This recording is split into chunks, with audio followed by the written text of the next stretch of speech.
Zaklepávané rezne, ale Hedviga. Zaklepávané rezne, ale Hedviga. Potrhni aspoň 4 servítky. To je jeden, hovorím 4. Až je tupý nôž, tak nech si ma otec nepraje. No Braňo, takto to poomáčaš do tej strúhanky. To takto zaklepeš tú strúhanku do toho, aby sa to tam prilepilo. A ešte na druhú stranu, ona musí byť tam zaklepaná. To je ten kumšt toho. Stačí, otoč to. Tak to takto celé dám. Braňo, pozri, čo robíš. No. Dobre to rozprudluj.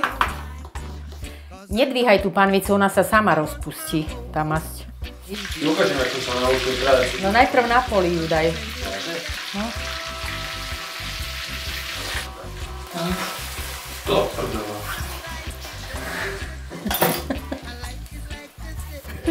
Jaj, máme tu už to mäsko pripravené, takto.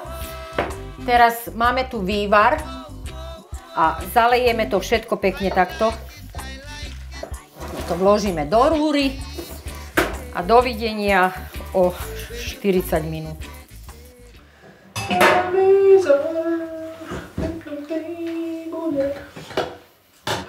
Tak toto je moja mamina a jej obľúbený recept, moje obľúbené jedlo, zaklepávaná rezne ale Hedviga, priamo z Kalexity.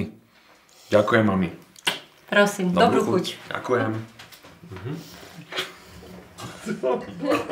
Ale iba ťa už ani nebude mať rýžu. Tento recept mám v hlave totálne naklepaný. Takže 5. marca vám navaríme zaklepávané hovädzie a la vec. Tu v centre Bratislavy, v kuchyni Kontaktu s týmito chlapcami.